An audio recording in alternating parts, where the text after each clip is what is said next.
Test, test. Yeah.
Have your attention, please.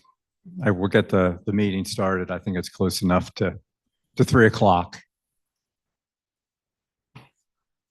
I'd like to welcome everyone to the quarterly board meeting for the first quarter of 2024 here in the Cherokee Room, and also want to welcome those that are attending via the internet on our YouTube channel. As typical, please, if you have your cell phones with you, put them on silent. We'll try to keep the meeting to an hour, and as we typically do, the quick Q&A will be at the end. Please raise your hand, and we'll acknowledge you to go to the mic, and just adhere to the rules that will be up on the presentation at that time. We'd like to start the meeting as we always do with the Pledge of Allegiance. If you have a hat, please remove it. I pledge allegiance to the flag of the United States of America and to the republic for which it stands, one nation, under God, indivisible, with liberty and justice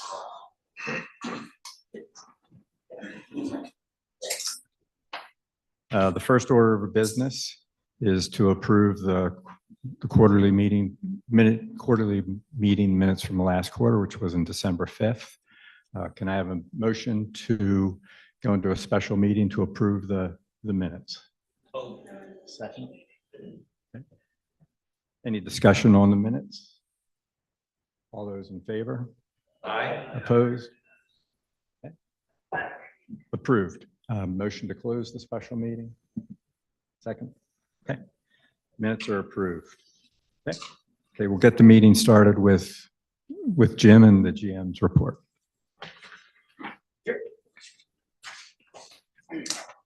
Thanks, Brent. Oh, I hate to do this because everyone else is shorter. Okay. I'll move it back. Thank you, everyone. Thanks for coming out today. We will start with giving an update on our new building across the street here on the Activity and Wellness Center. We finally got permanent power delivered to us by Duke last Friday, and we powered everything up on Monday. There was a few little glitches we had to work out with the HVAC and some of the lighting, but now everything is working properly. So we're excited about that. That allows us to continue to finish off the building and get our final inspections. We could not call in the elevator installation until we knew we had power. So once we got the power, we called them, and it appears right now they're committing to May 9th or 10th, or 9th and 10th. It'll probably take 2 days for them to install that. The exterior sidewalks and walkways were supposed to be completed this week, but obviously yesterday and today we weren't able to do anything, and they got behind, so they're going to be here on Monday to finish basically the front area here next week. They'll be here Monday. Landscaping will also be working, finishing off, hiding the HVAC systems in the back and doing some more work around the fountain. That will all be done on Monday. Then we'll put the mulch down, and all that will be complete. So hopefully the exterior of the building and area will be done by end of next week for sure. Robert and Zach in the back have been working on the IT infrastructure. Comporium has run the fiber optic line to the building, and they are scheduled here in the next I don't know, a week or so probably, right? Or we don't know yet. But at some point, the new building is going to be our new IT hub. Right now, there's the locations down in this building in the downstairs behind the grill. But we're moving our whole IT infrastructure over to the new building. So they have to move, Emporium has to move all this or two as well. Tables and chairs and all the other FF&E has been delivered and starting to get installed this week and next week. The new fitness equipment is scheduled to come the last week of April 29th. That'll be a 2 or 3 day install as well. So if all goes well, we hope to open the building sometime in mid-May. We do have a backup plan if the elevator gets delayed. We're working with the county to give us a partial CO to the building, which would allow us to use the first floor only. And then we would close off the second floor until the elevator comes, and then we would get a final CO when the elevator comes for the entire building. So that'll at least allow access for the new fitness equipment in the classroom if we have to wait further for the elevator. And I will continue to send out e-blast with updates on the project as I get more information. Conacy Trail and TSU YVTLVI court remediation. The projects are complete, except for the application of the asphalt, which will be done on Monday. We plan on doing Conacy Trail on Monday, and then we'll finish up TSU YVTLVI, and we'll do that later in the week as well. So all the asphalt will be done early next week. The guardrail on Conacy Trail will be painted next week as well, and reflectors put on that. We were able to get sort of a bonus on the wall, the retaining wall, when it was built, had about a 2.5 foot area, flat area on the below on the retaining wall, and we used that to create a walkway to get to Amicola Trail across the way that got where the slide occurred. So that was just so we used that to install railing and a cable wire to allow access. So that looks good, and it's a nice addition that we weren't aware that we're going to get. Overall, the cost for both slides is around $400,000, which will be funded from our emergency fund. So there won't be any assessments needed to offset any of the costs associated with the slides. And now we are also looking proactively around the community to other areas that may be, potentially other areas that could give out in proper conditions. But I believe that the scenario that happened on Conacy Trail was a very unique scenario that happened. A lot of things happened together at the same time to make it happen. And the one on Court, that was a scenario where there was just an undermine in the road from we don't know if the road started giving and broke the water line, or whether the water line failed and then the road broke. But either way, that's what caused that. That was not a natural event, but those things happen. The new website rolled out I guess it wasn't last week, March 18th. That was a while ago. The design is a little sleeker and a little bit more pleasing to the eye, aesthetically pleasing. Interesting enough, the statistics from our first Google Analytics, after the first 30 days, we had a 20% increase on the public side of the website. So for whatever reason, the public non-members are 20% up from the same time last year. And the time on the website is also increased by over 35%. So people are spending more time on the website as well. And that's on the public side as well. So as with any rollout, there was a few issues were encountered. They're being tweaked now to be resolved. I talked to the North Star, who's the host, and they were supposed to finish that up this week. That will hopefully give Janet more time so she doesn't have to spend all the time finding all the mistakes on the website. So, and Janet Saucier, she is the one who helped on that. She put in an endless amount of time and effort, and that's why I appreciate all your help on that. Thank you. And so far, the internal and external feedback's been pretty good, and we will continue to enhance the site on the next upgrade with some of the comments and questions and feedback that we've received. From a security and access control point, the initial RFID drive-through rollout went very, very well. It was sort of scary. We had traffic all the way down to Kaniscowa Road, but basically it still only lasted about 20 to 30 minutes before everyone got through. We did over 1,500 vehicles on that first 2 days. And now we're doing it on a daily basis down at the administration office. We probably got close to 1,800 to 2,000 vehicles done. So we're probably in pretty good shape. But as many of you know, we have a large contingent of seasonal residents, mostly from Florida, that will be coming up here in the next couple of weeks.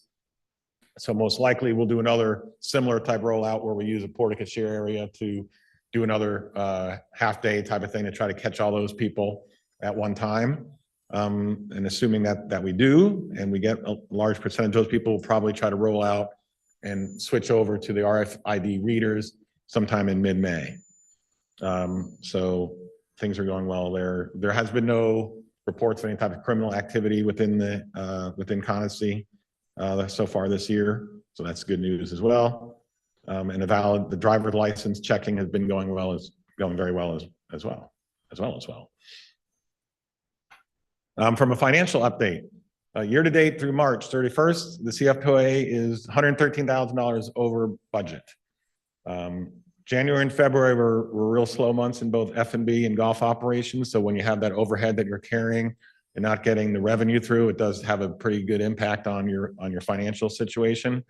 And obviously anyone who's been here all year, January, let's see, I've been here only 6 years, but this is the worst winter I can remember. Cold and rainy and cool all the time. But so far March and April, March month, the monthly numbers in March were good. And so far year to date or month to date in April as well in food and beverage and golf has been doing pretty well as well. So that should get much better. From a sales perspective on homes, the amenity fees from home sales year to date are 1 short of budget, but we're at 8 actually ahead of last year. So the market is a little improved over last year.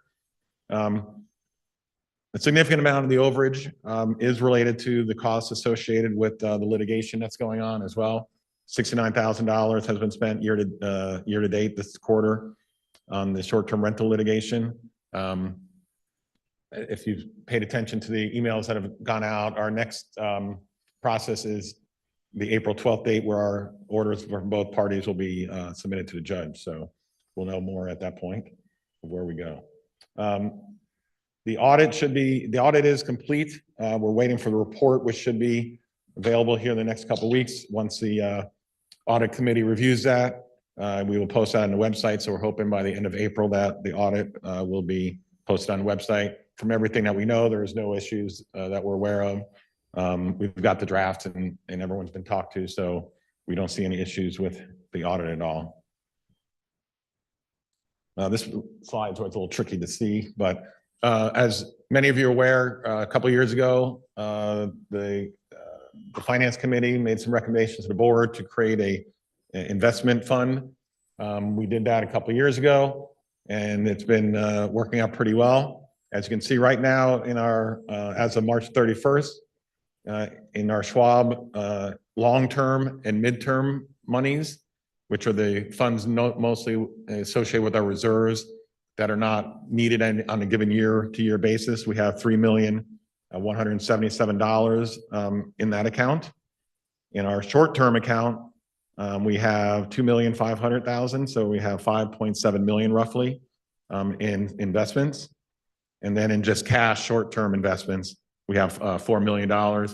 That number is probably higher than it would be under normal conditions, but right now we can get almost 5% even in our checking, our normal short-term accounts. So that's not a bad way to keep some of that money and still earn a good rate of return with no risk. So when you look at it from a chart perspective, you'll see that we have cash equivalents of 25% of our money invested. Fixed income is 42%, and then alternatives is 4%. And alternatives basically small amount, but it's a RIT, R-E-I-T, which is real estate, short a little bit amount. And then there's some, I think there's some in commodities like gold, silver, those type of alternatives. So if you look at our year to date, you can see that we're looking at let's look at a trailing 12 months. We're getting a 5.24% return on investments.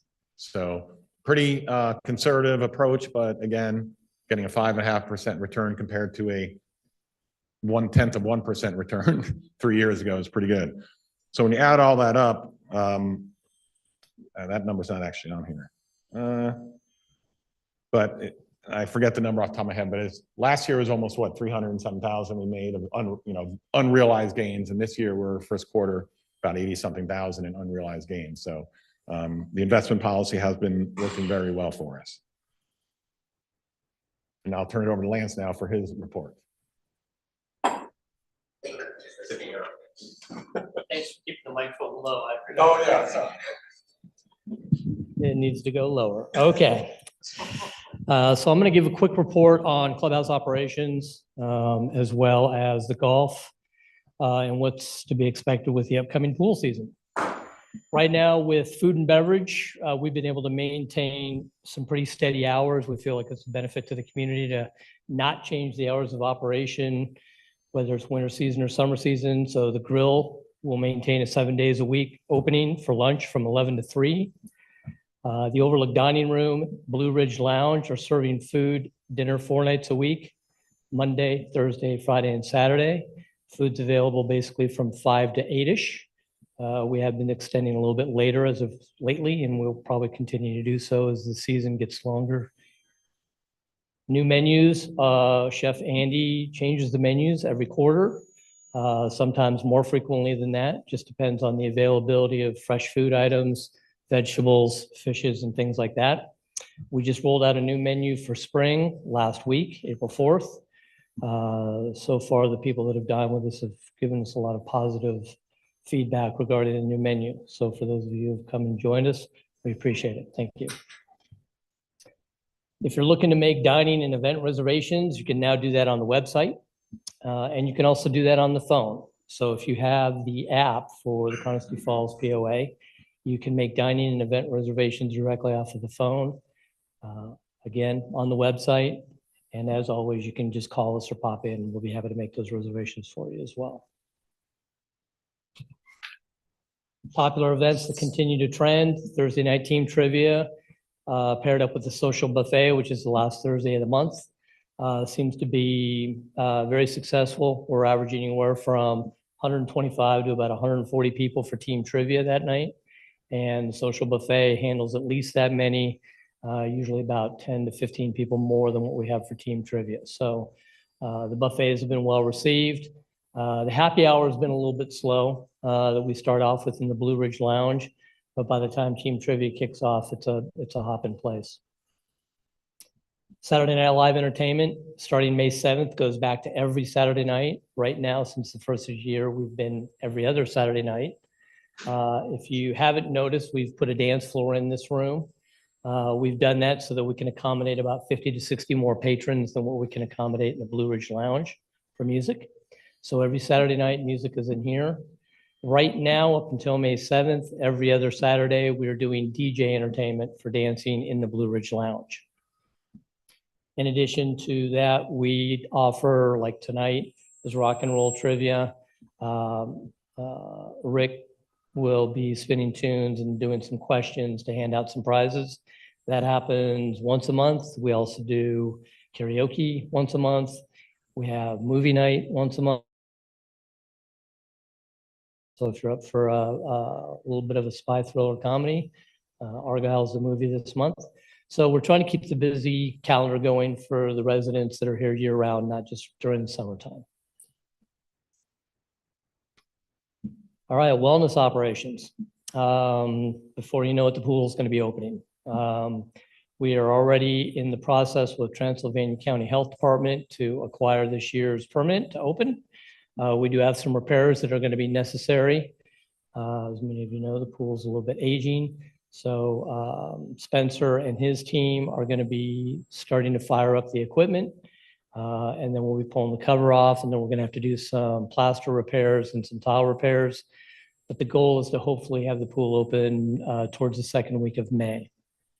Once the pool opens, we'll have a full array of all of the classes that you see out there in the mornings. We are looking at having some pool attendants this year to help kind of monitor things going on. We have one already that has accepted the role. So we're hoping to have at least one more part-timer out there, just some eyes and ears so that we can help the patrons behave. As far as the A&W, as we expected, and I believe you were all informed when you passed the new A&W, memberships are up greatly. In 2023, we had a total of 130 memberships, of which of those 74 were signed up for unlimited classes. Right now, as of today, we're at 457 memberships with 131 signed up for the classes.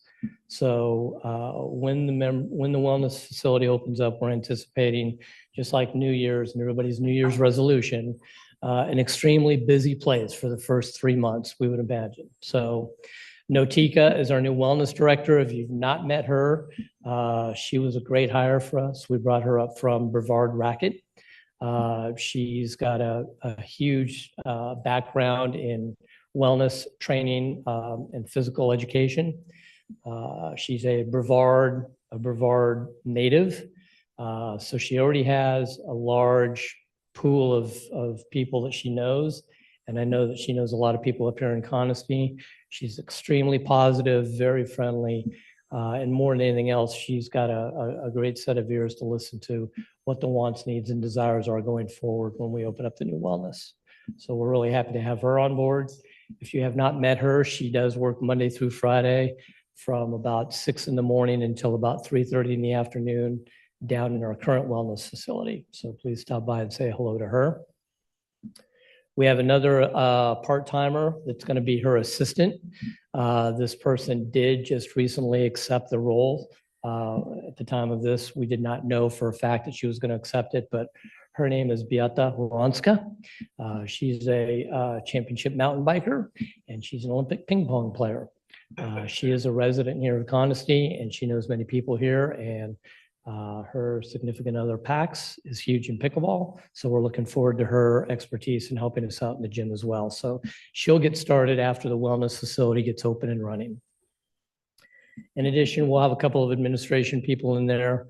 If you do right now frequent the facility, you'll see Casey. Casey's our administrator in there. He helps gets the key fobs going. He's tracking the classes, making sure the billing's happening for the individuals that are signing up for all of the classes currently. And then we'll have a young lady working on the weekends behind the desk.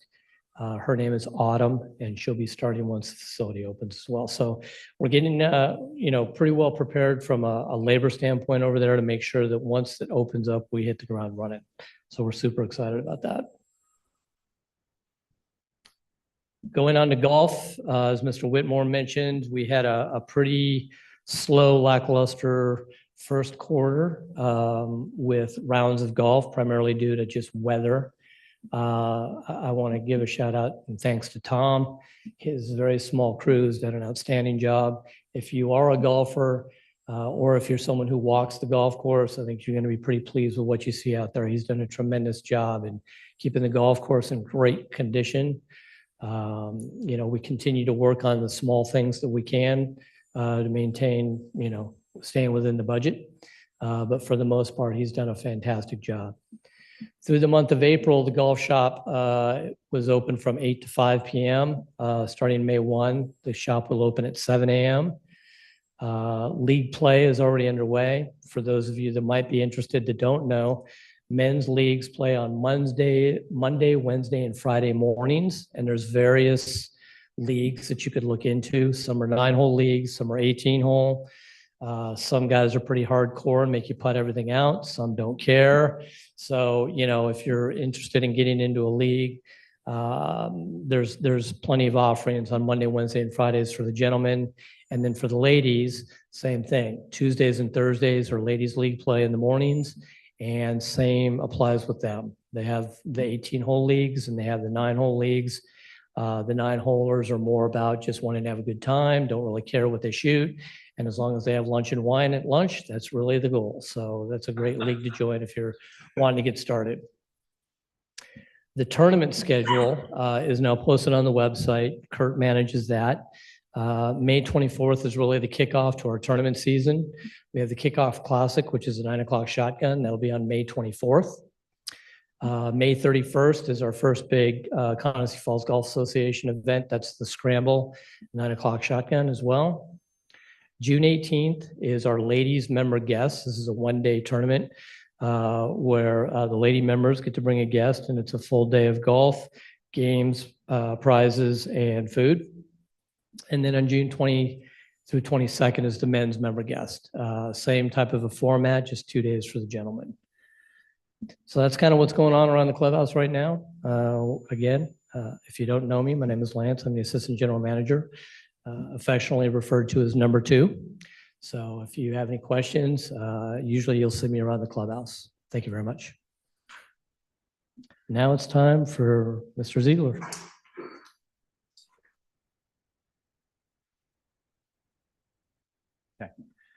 First thing I'll do is just give a quick update, which isn't much of an update on what's going on with the pool enhancement project that we've announced previously.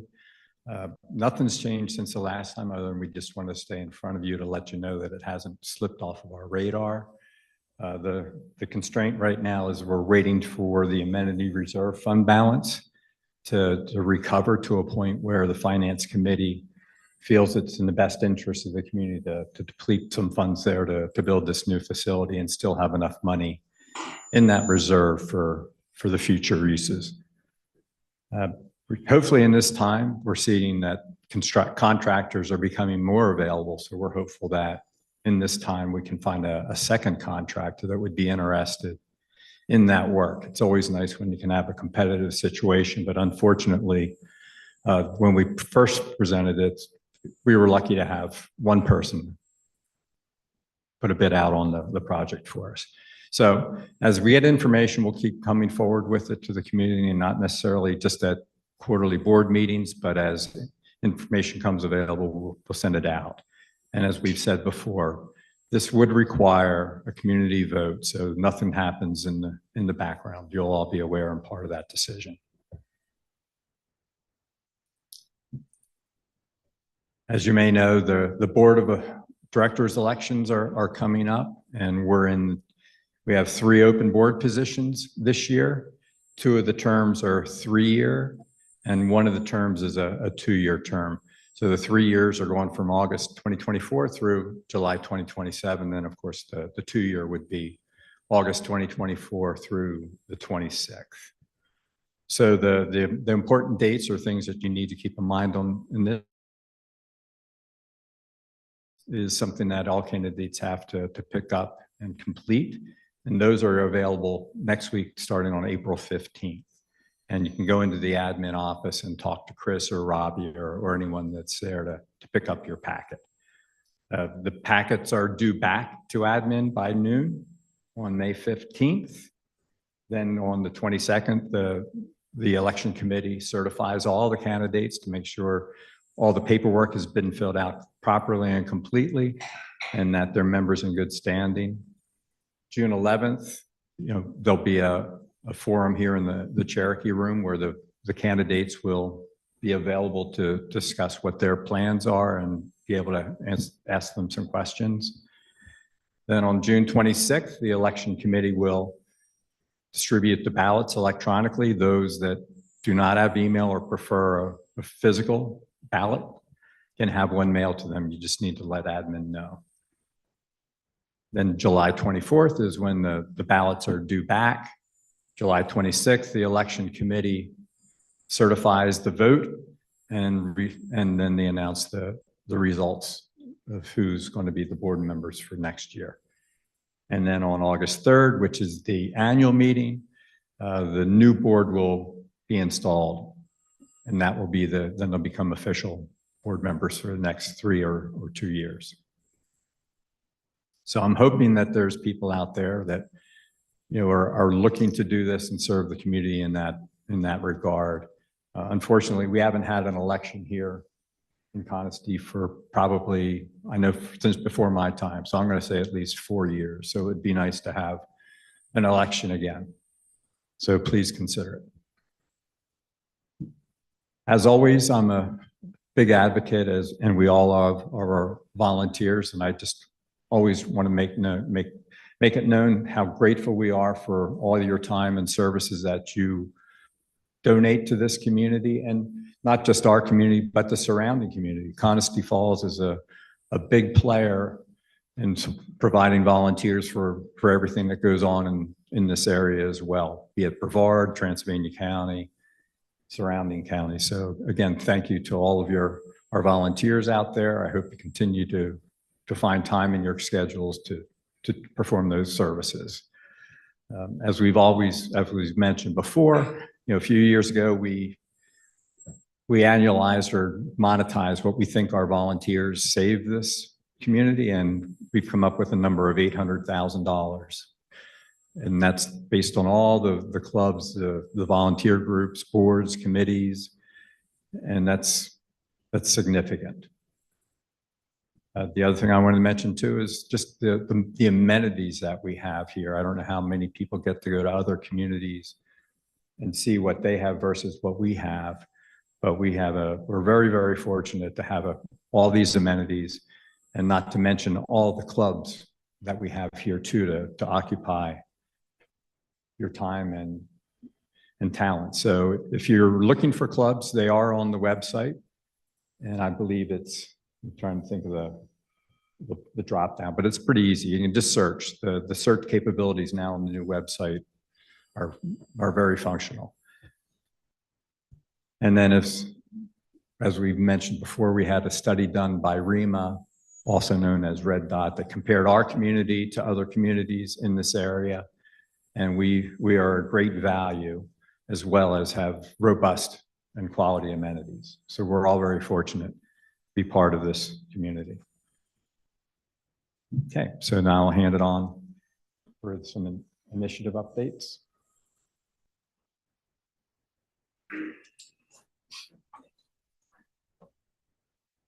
Good afternoon. I'm Jim Bailey, and it is a gorgeous day here in Coniston.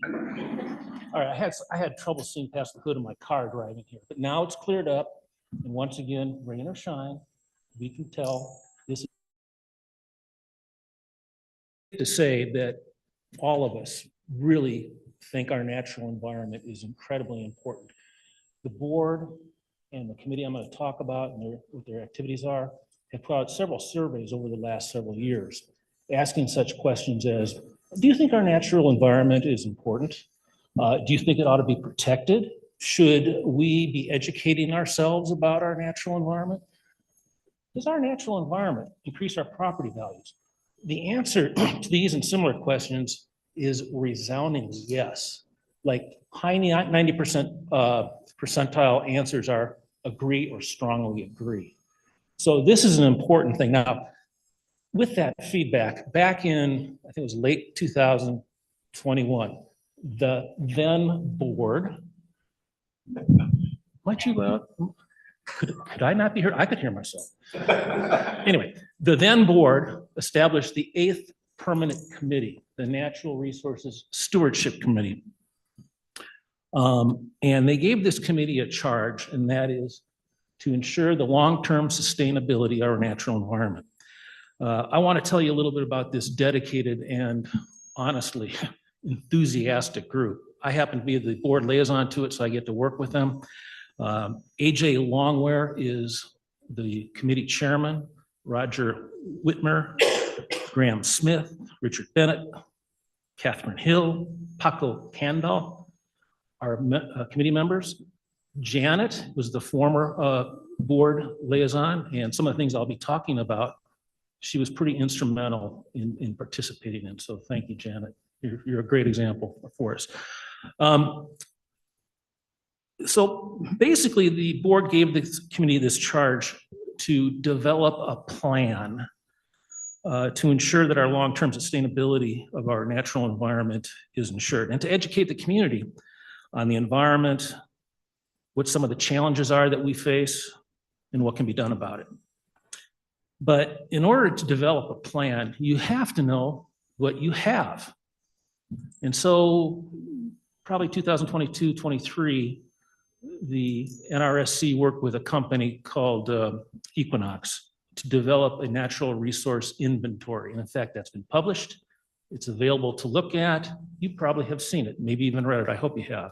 It's very comprehensive. And basically, it gives us a good idea of several things that are very interesting. For example, we have 6 distinct forest communities in our neighborhood, 6 distinct ones. One of them is called the Southern Appalachian Bog. It's a rare and unique ecosystem. I'm going to talk more about that in a moment. Okay.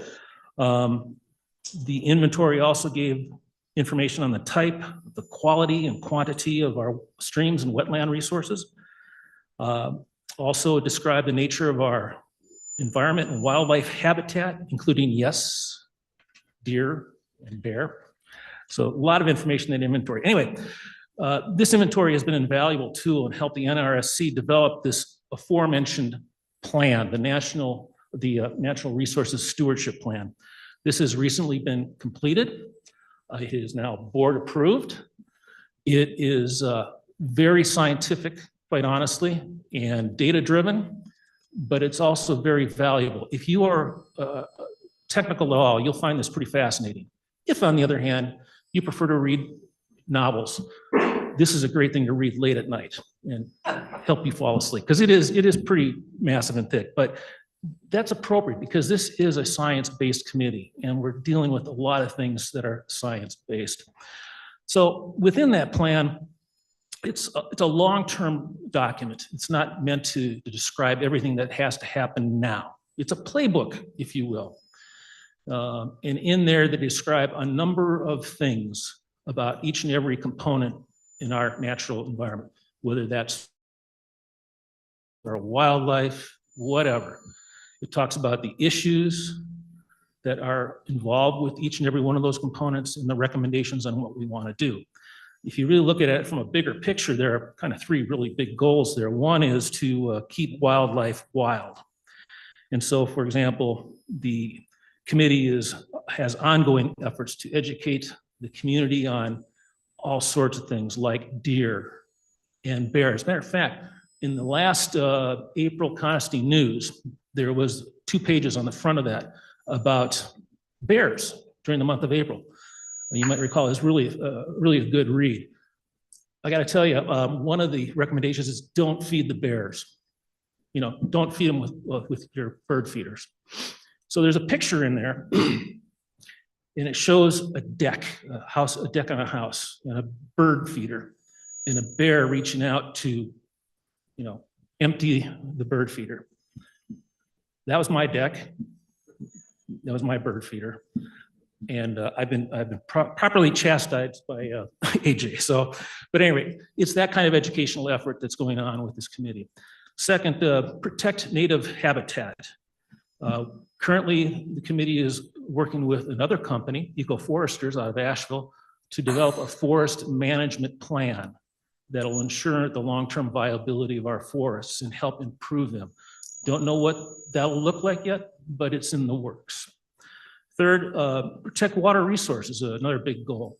And to that end, the committee recently formed a subcommittee, the Lake Management Subcommittee, but it's actually lakes and streams.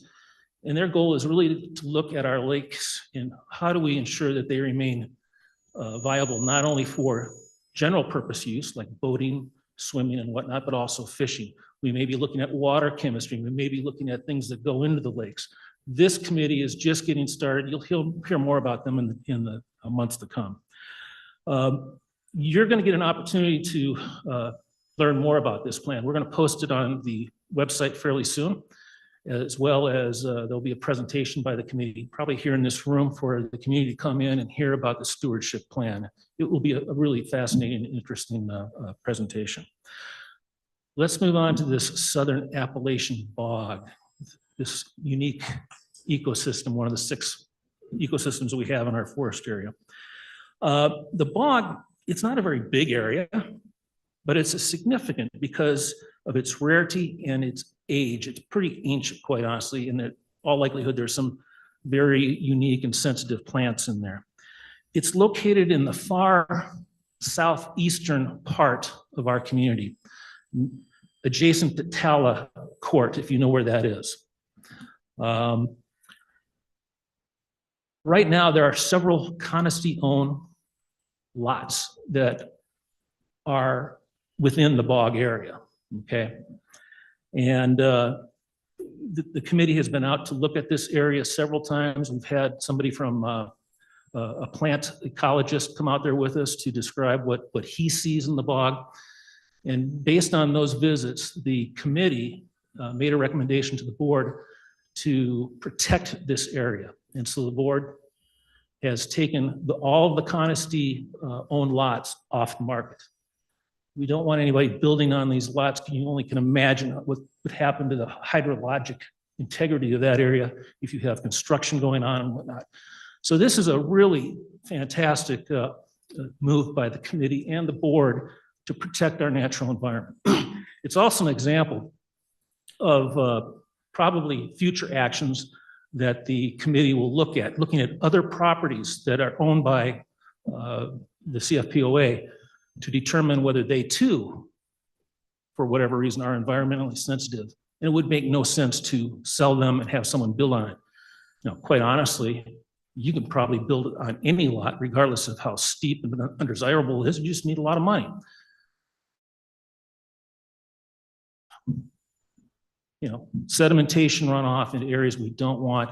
So we don't know what that will look like in the future, but that's an area that we're looking at, is how do we increase the common natural areas within our community, and so doing protect some of our most vulnerable environments.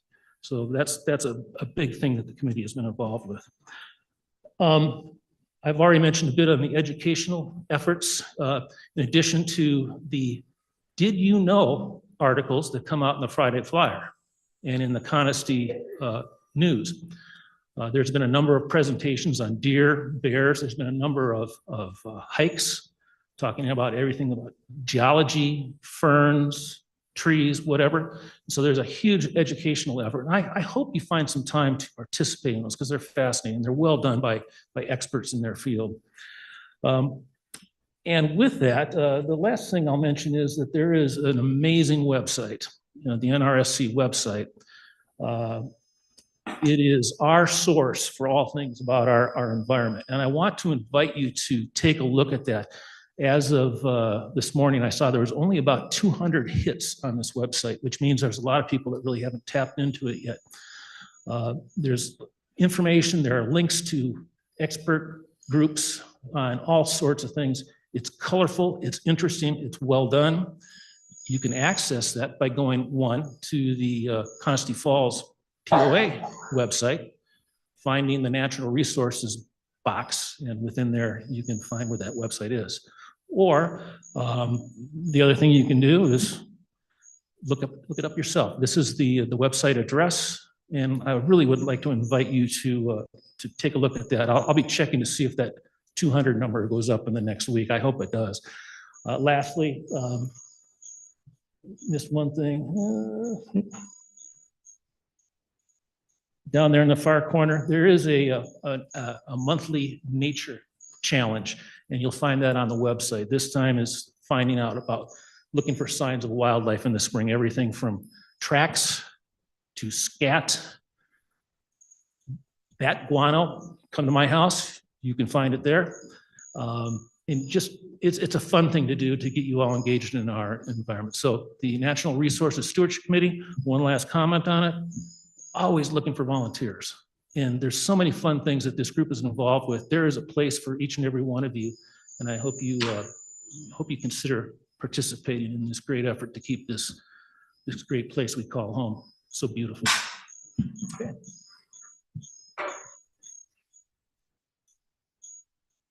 Good afternoon. My name is Richard Solinger, and I'm the liaison to the Facility Planning Committee. And as I have shared with you in December, the Facility Planning Committee is envisioning the future of a new clubhouse by creating a vision and the concept of what such a facility would look like. The committee is also currently evaluating addressing the infrastructure of the current clubhouse, i.e. sprinkler system, elevators, and all that thing that makes the clubhouse run. And also under the leadership of Dan Glasgow, who is the chair of the committee, we're discussing possible ways for us to capitalize on the current assets of the clubhouse that we have.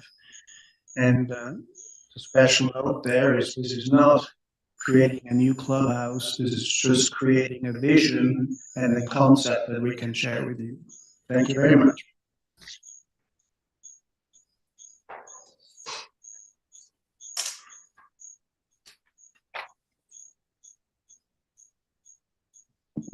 I get to bring the microphone back down.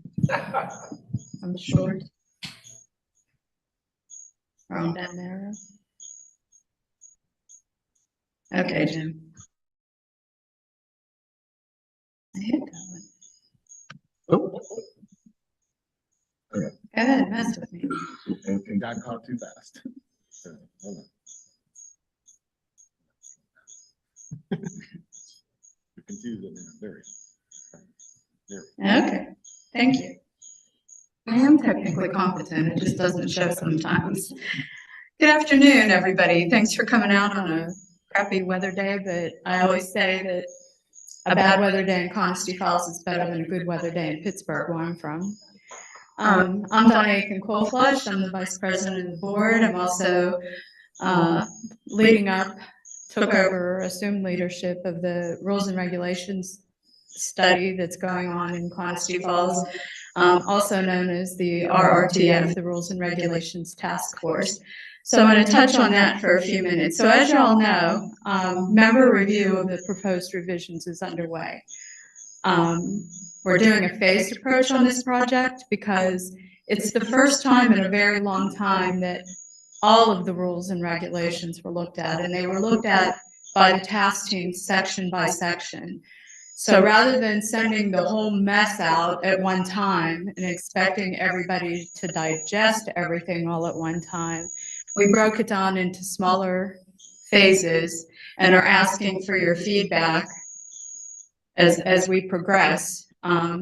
We're well aware of the requirement that feedback can be provided until the board finally approves the rules and regulations, which is targeted for the end of June. But we couldn't have 1,400 households providing us feedback right up until the last minute. So we just are breaking it down so that we get the bulk of the feedback up front. I want to really emphasize that we appreciate every single piece of feedback, questions, comments that we've gotten so far.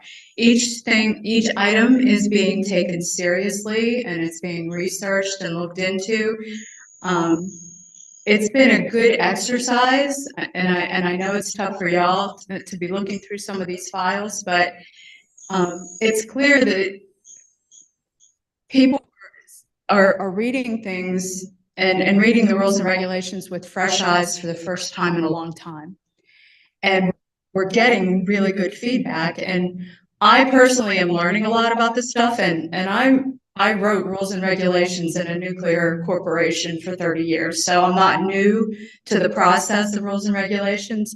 But just to give you an example, something we've learned is that North Carolina is one of 19 right-to-drive states in the United States, which means homeowner associations are not permitted to ban the use of outdoor clotheslines. Who knew?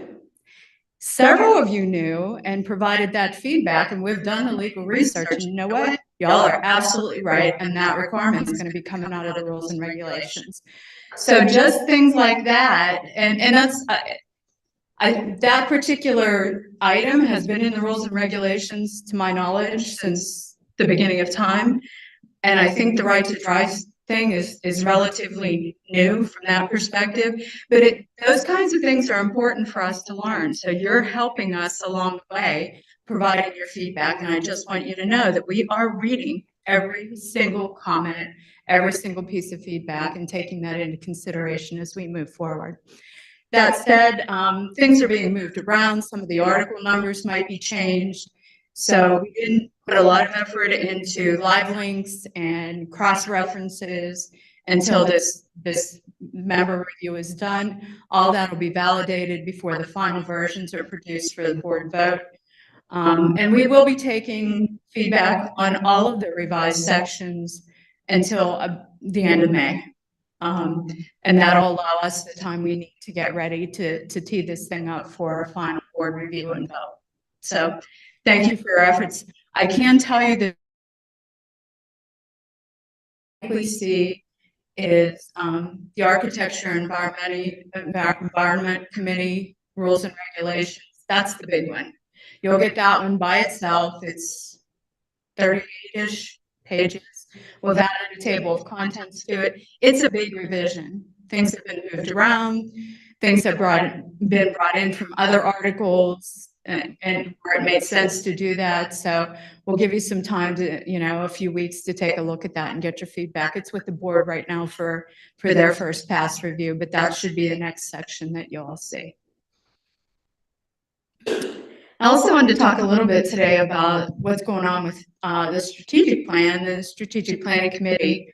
The current strategic plan was approved by the board in July of 2022. It was presented at the annual meeting of that year, and it is available on the member website. Anybody can go in and take a look at it.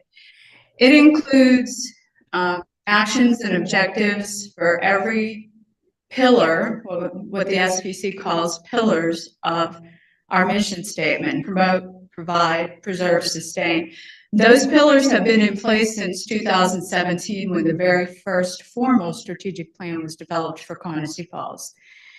The SPC at that time in 2017 committed to doing quarterly monitoring and providing that information to the board, so that the board always has a pretty clear idea of where things stand with this strategic plan.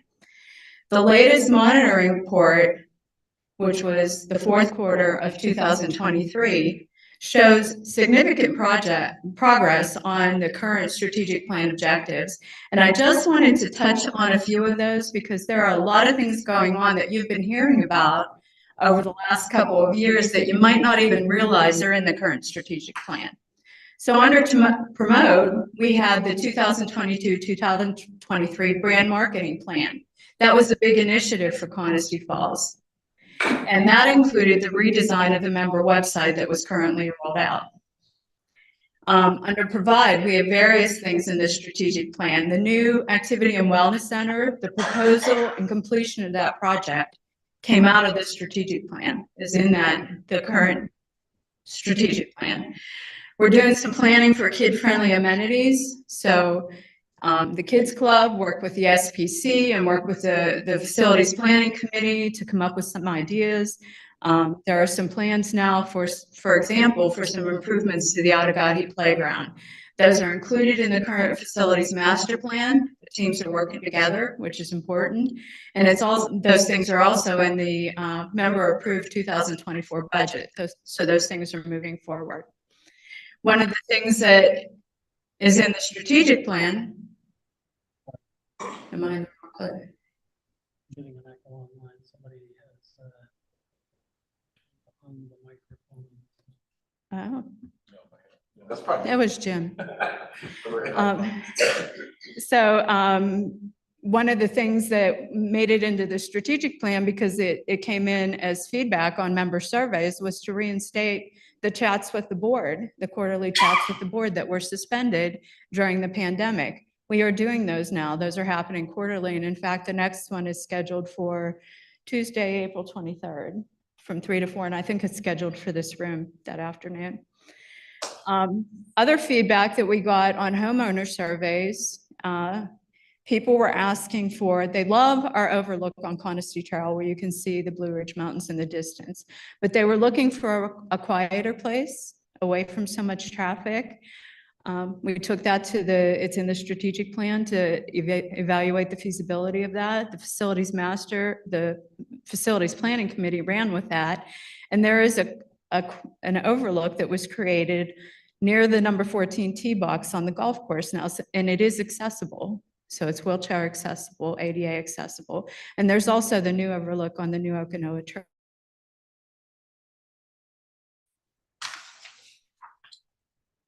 It must be me, Jim. I'm gonna turn the microphone. I hit the button. No, you're right. Oh, now you did it. Okay. You're done with One that? more. Yeah. No, wait, stop. There we go. No, wrong one. There you go. There we go. There you go. All right. I don't like his laptop. Under preserve, the Build Out Task Force efforts came out of an initiative that was in the current strategic plan, and that was to look at what we wanted our total build out to be when we reach that point in Conisty Falls, to look at density of population, impact on amenities, those sorts of things. That was a strategic plan initiative. Mr. Bailey was up here a few minutes ago talking about the natural resources inventory report, the natural resources stewardship plan, member education. Those actions are all in the current strategic plan, as is the initiative that's now known as the Rules and Regulations Task Force, and I touched on that a minute ago. Under sustaining the financial health of the homeowners association, we're now monitoring and reporting regularly on the 2022 investment policy changes, and that's to make sure that those policy changes continue to work for the benefit of the community. The board policies manual now has a requirement for completion of an independent reserve study every 5 years. That's a third-party company coming in and looking at our reserves to determine whether or not they are adequate for our future. We were doing that before, but it wasn't a requirement to do that. We wanted to make sure it didn't slip through the cracks. There was also an initiative under sustain to do a comparable communities benchmarking. At the time, the SPC felt that it was time for an update because the last one had been done in 2018. So there was one that was done earlier this year, completed by REMA, the company that somebody else spoke to earlier. And I believe that report's available on the member website now. So that also becomes an input to the next iteration of the strategic plan. Speaking of which, the SPC is now working on that next evolution of the Conisty Falls strategic plan. Following that, they'll be revising the comprehensive master plan, the strategic plan, the facilities master plan, the various other plans, the natural resources stewardship plan now are all feeders into the comprehensive master plan and all component documents of that overall comprehensive plan. Homeowner surveys have always provided valuable input for the strategic planning committee in their efforts to look at the strategic future of Conisty Falls, looking 5 to 8 years out. The next homeowner survey, it's typically done every other year. The 2024, the last one was done in 2022, just as we were coming out of the pandemic, and it showed some interesting potential shifts in demographics.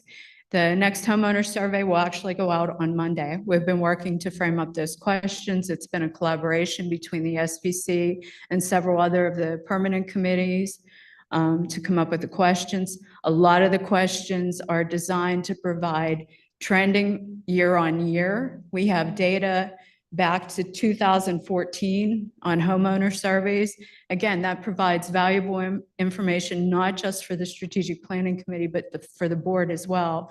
When they're looking at our amenity set, how does that look like? What are the changes in our members' expectations that we need to pay attention to when we're looking at things like envisioning the future clubhouse, you know, what we might need to do with some of our other amenities. So I'm just going to ask that when you get that survey, and Jim did confirm that it's going out on Monday, please take a few minutes and answer the questions. There are 38.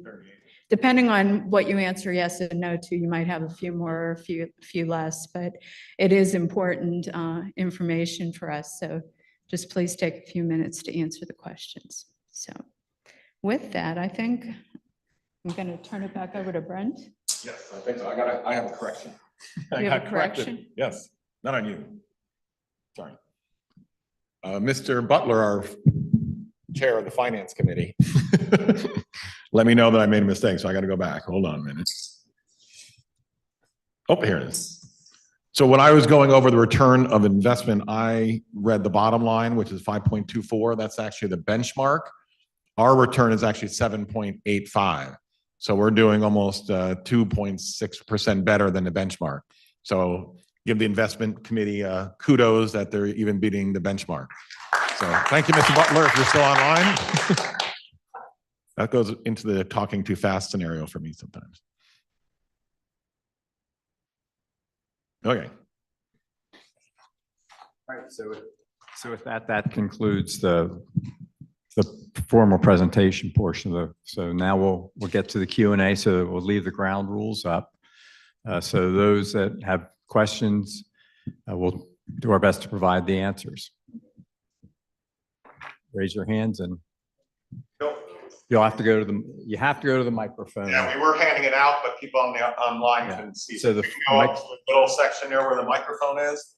and make sure you state your name for the record. So the microphone is back the center aisle. On the stand like this. You'll see it if you get up. Just walk right up to it. There you go. Should be on.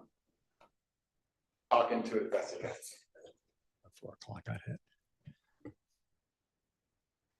Bonnie Kelly, 240 Okanoa Circle. I just was wondering what is happening or what is the plan for the piece of property that we purchased, I think it was last year or so. Yep. So far, the trail builders have put a trail on there called the Okanoa Trail. And I strongly suggest that if you haven't walked it yet, to walk it. So at this point, as we stated when we put forth to the community to buy it, we didn't have specific plans other than putting the trail on it. The trail builders did an outstanding job, and that trail is open to the community to use. And other than that, there's no plans at this time for that property. Yep. Marty Hotchkins, Cheestanaya Court. I listened with great interest on Donna's comments about the update to the rules and regulations. And I really firmly believe that in order to be as clear, as transparent as possible, the board really does need to provide either a comparison document or a red line document. It's really difficult to try and read the current rules, go back and, you really need to be, I think, transparent and provide that, even if it does slide your deadline. Thank you.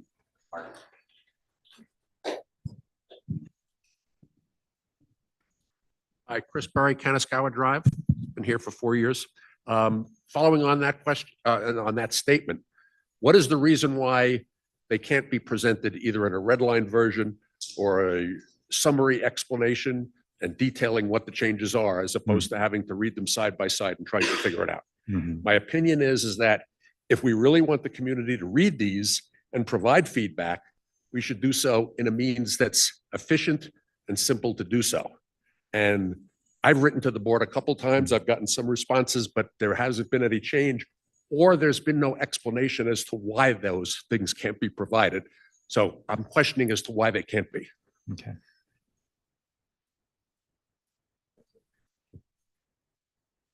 Sure.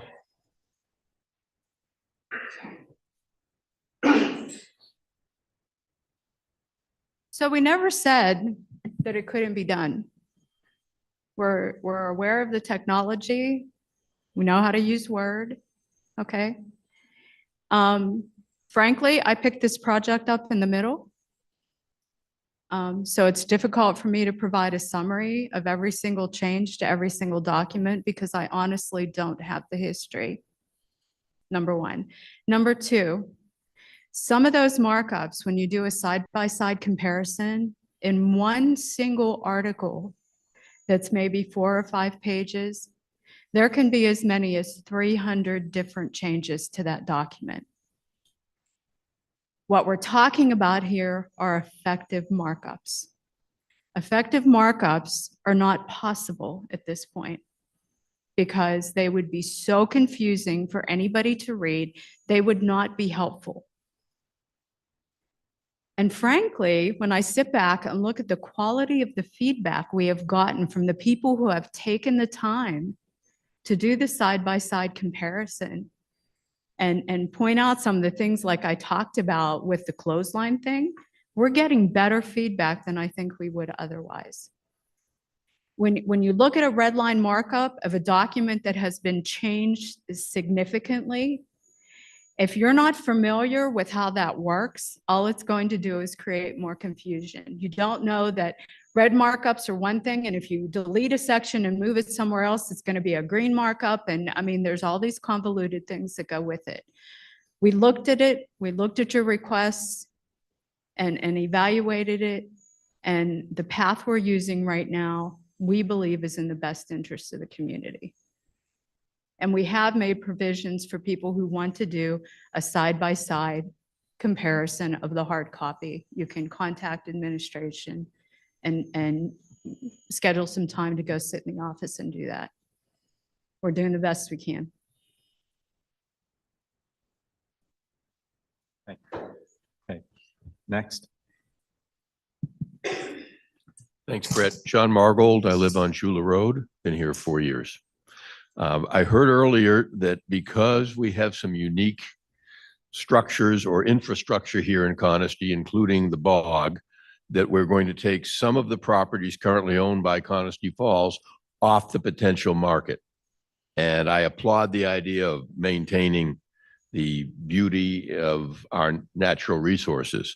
But I am also concerned that those were assets to this community.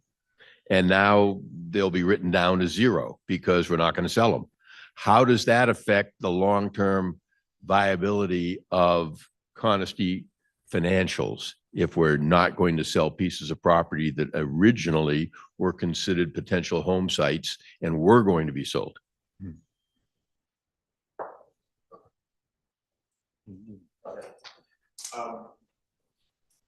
So in this particular case, if you walk these particular lots, they're basically underwater lots. I mean, when you talk about nothing is unbuildable, these pretty much are unbuildable. Just because you'd actually basically have to build, you'd have to bury piers to build on it. It just wouldn't make economic sense. So these most likely would have never been sold anyway. Now, some of the other things that Jim talked about, on some of the other things that Resource Committee is looking at, other lots that potentially could be added green space, could be potentially more buildable and could have a financial impact. And those will all be considerations at the time when those recommendations are made to the board.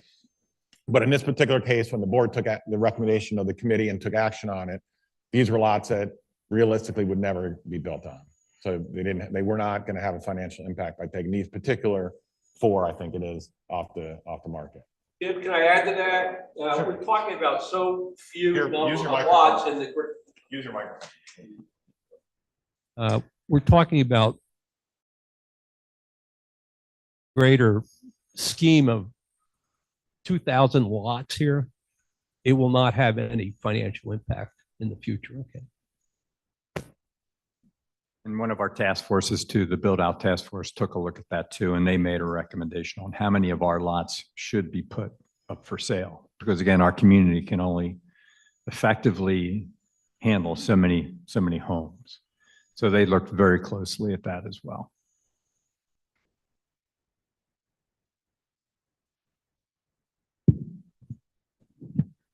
Marge Brockway. I'm on Canascoa Drive, and we've been residents for about 19 years. Some years ago, the requirement for running for the board involved the candidates getting signatures. And I don't know whether it's changed, so that's my question. No, you still Can need only- signatures. Can only the, Voting member? yes, Yes. the voting member, they can That's only part be of what the ones to- election committee certifies, is that the voting member is the one signing it. And why is that? Because it seems to me that I'm not the voting member, but I might know a candidate when my husband doesn't, and I might have an opinion about that, and he's not voting for them. Yeah. Or signing for them. Unfortunately, that's what the documents read. Yeah, I mean, that's what our governing documents stipulate, is the voting member. And that's the same way when you vote for anything in the community, whether it's a project. Yeah, and yeah, the way the documents read is, the bylaws read is that you have to be the voting member to run. So we'd have to change the by, not saying it couldn't be done, but you have to change the bylaws to allow it. But that you are allowed to switch the voting member. Just because you're the voting member today doesn't mean you're not the voting member tomorrow, right? Right, I'm aware of that. Yeah, but then the sort of- signature requirement still is part of the process. Right, okay, sort of leads into my second question. For the survey that's coming out on Monday, if there are two folks who live in the house, can they both complete the survey, or is it So just?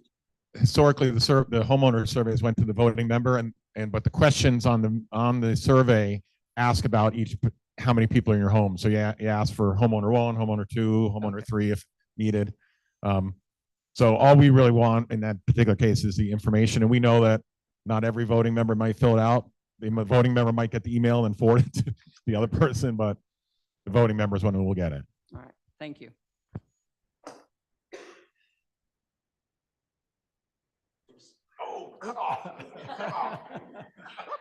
Oh, my gosh.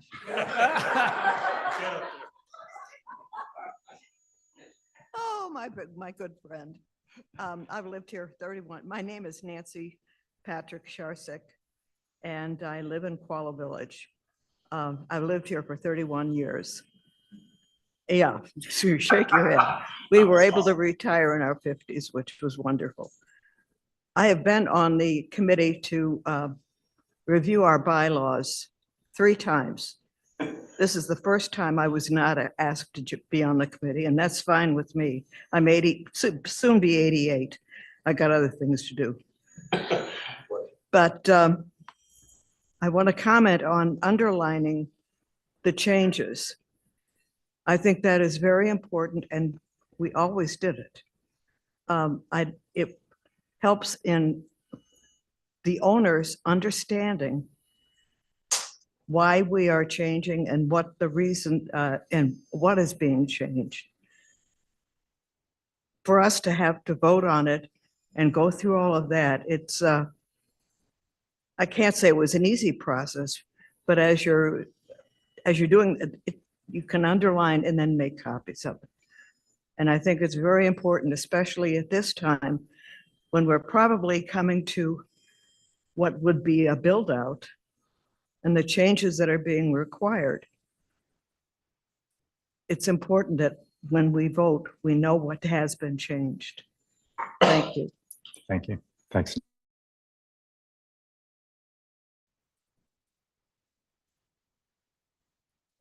My name is Dave Hunter. We live on Enola Court. My wife, Donna, and I have lived here for 12 years. We've had family in Coniston since 1984. I accept on its face the board's assertion that they cannot provide a useful red line document. I would suggest in lieu of that, the provision of a simple side-by-side document showing the existing rule or regulation next to the proposed rule and regulation. When I've reviewed rules and regs in the past, I'm not much of a detail guy. So my interest has been in is the intent of the rule changing? Is the scope of the rule changing? And is the impact of the rule changing? That's what's been of interest to me. I'm not quick enough to switch from one screen to another and toggle back and forth and have it in my mind, the information as organized as effectively as it could be if it was presented side by side. So I would offer that as an additional recommendation in lieu of a red line, that a clean side by side document be provided to members so that we can get this feedback and so that there is a sense of participation and transparency. Thank you, Dave.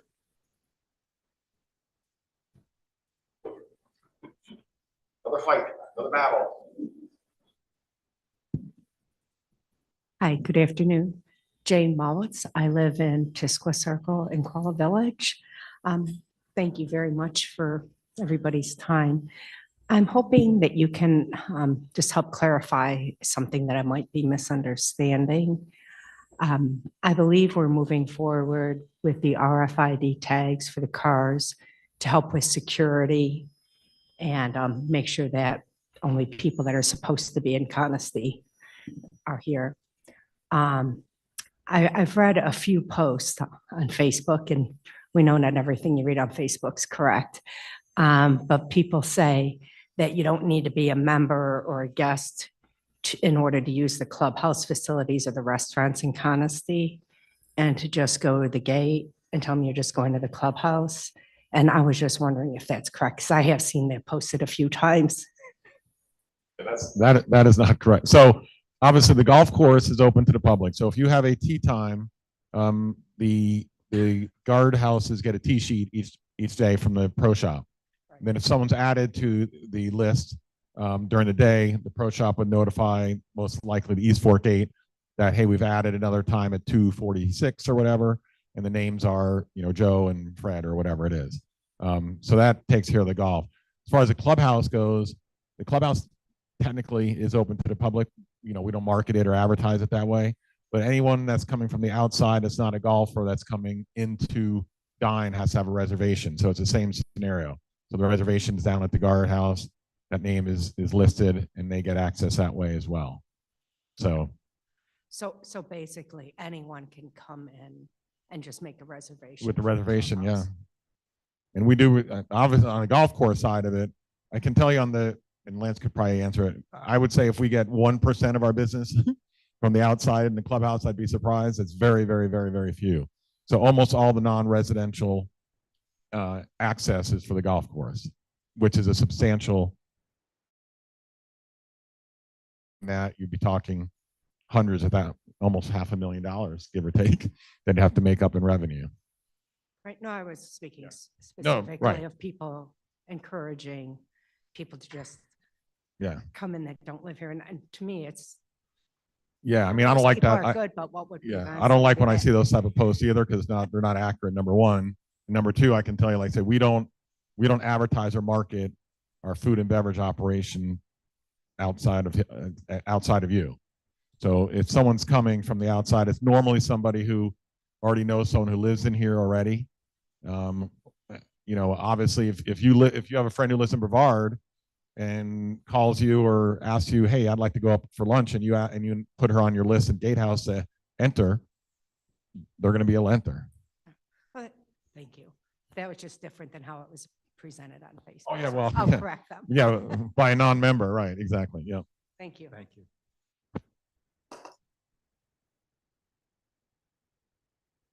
Good afternoon. My name is Carl Burkhart. Some of you know me. 28042 or 00955 or whatever the code is to get into the wellness center. Too many numbers, Jim. I'm going to say a word that you're not going to want to hear, and I don't expect you to reply. The word is rent and the form thereof. I just wanted to let you know that my feeling is that a community of this nature, gated community, should have a minimum number of tenants, renters, lessees, or whatever. That's a personal opinion. However, back in 1971, the Declaration of Restricted Covenants was written, and this is a copy of it right here. The paragraph in here is the same as the paragraph today. It mentions renters, and it mentions lessees. So it's in there. It's expected that we have such people. From 1971, for the next 38 years, until 2009, there were no restrictions at all in the Declaration on renters or lessees. In 2009, a sentence was added to the Declaration which essentially said it restricted, or it prohibited transient renters, transient people, whatever that means. About 5 years later, 7 years later, this board decided that transient who knew what transient was? So the Declaration was changed once again to remove the word transient and instead to say that essentially one-night stands would be prohibited in terms of renting. That's known as the sixth restatement of the Declaration. The sixth restatement, I have just been informed recently, was never recorded at the clubhouse. That was the only change, to get rid of transient and to put in this restriction on one-night stands. Now, I don't expect you to talk about this because of the ongoing litigation. That's fine. But thinking about this, I question myself, why was that restatement not recorded in the clubhouse, in the courthouse? I came up with 7 people who might have had the responsibility for that. The general manager, the attorney for the association, the president, incoming, the outgoing president, the incoming secretary, the outgoing secretary, or the administrative assistant. I may have missed somebody in there. The reason there's incoming and outgoing is because the restatement was adopted on August the 5th, 2017 at the annual meeting. So at the beginning of the meeting, there was one president. At the end of the meeting, there was another president. And at the beginning of the meeting, there was one secretary. At the end of the meeting was another secretary. Now, the sixth restatement was approved by the community by a vote of 76% to 24%. So it's the will of the community, yet it was never recorded at the clubhouse. Now, of the 7 people I mentioned, 2 are deceased.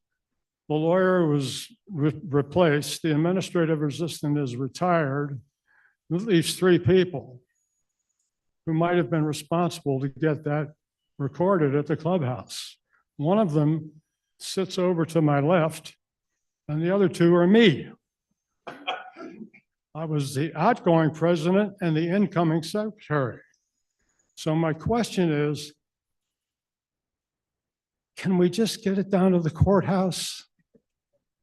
That's all I need to know. Can we please, if it hasn't been done, record it at the courthouse? It was in fact the will of the community. Thank you very much.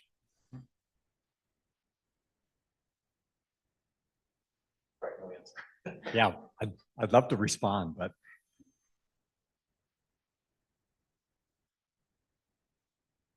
Anyone else?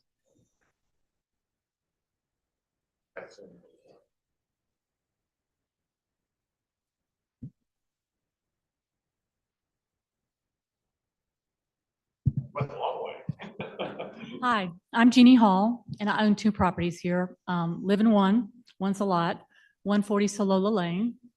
And my question can be answered, even though it does involve the rental issue. There were 2 attorneys at the hearing, and one appeared to be representing the insurance company. Is that correct? I mean, I pay the fees here, so I think every member here is entitled to know who the attorneys are. I guess the question, so you're talking in the actual courtroom in front of the judge. There is 2 on the left who are our attorneys. Well, The CFPOA's attorneys, and then the ones on the right were for the plaintiff. correct. Yes. On the defendant's side, there were 2 attorneys. Correct. So one was representing, the female was representing the insurance company. No, the female is representing the plaintiffs. No, that was, no. Oh, that was sorry, after. sorry. Okay. Oh, the female on, yeah, those 2 work for the same firm, Warden Smith, who is our attorney. Okay, so is the insurance company representing POA at all? Yes. And they're representing us on all claims? Some claims may be exempt depending on what those claims are. Which claims are not exempt? Yeah, I can't go into all that, but Don't we pay, all of us pay the fees here? Did Yep. we not pay the fees for this insurance? Are we not the clients here? no, the board of directors is the client, are the clients. You guys are this board is you're the Mhm. clients? Because I've asked this 3 times in an email and nobody has responded. The board of directors are the clients. So each one of you is being represented by this, in this lawsuit. No, Is that correct? the We are entity being is being. represented in our capacity as directors under our D&O insurance. So we are not being represented in this lawsuit. You guys are being represented in this lawsuit. Is that correct? You're an attorney, just like I am an I am, attorney, and and you I know know what that the we answer is. cannot discuss this. Then you're free to make a statement, but we, upon advice of And are you a counsel, North cannot. Carolina attorney? No. Okay, so And who I'm is- taking the advice of counsel that I can't respond to it. So we as members are not being represented by these attorneys. Is that correct? Is that correct?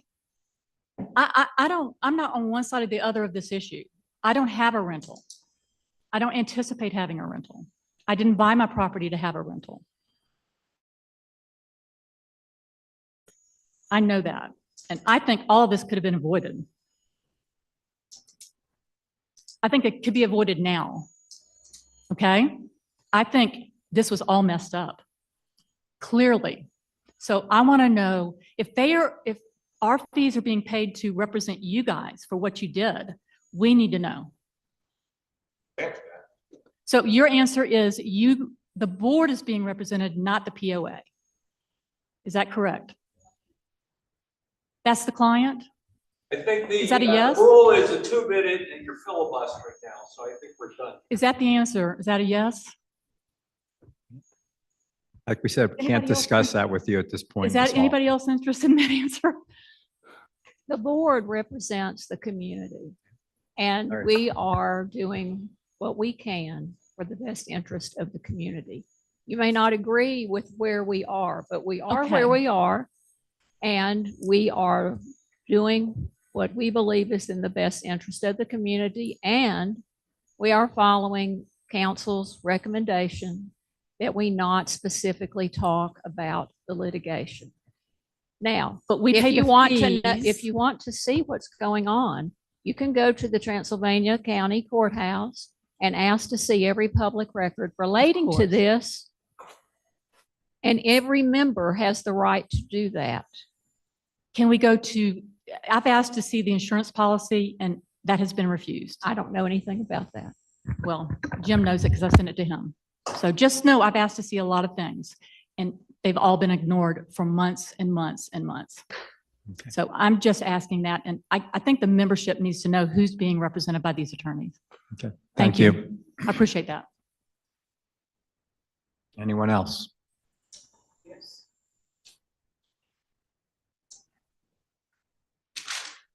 Okay. There's no other questions. We'll adjourn the meeting. Thank you, everyone, for coming out on this beautiful day and appreciate you being here.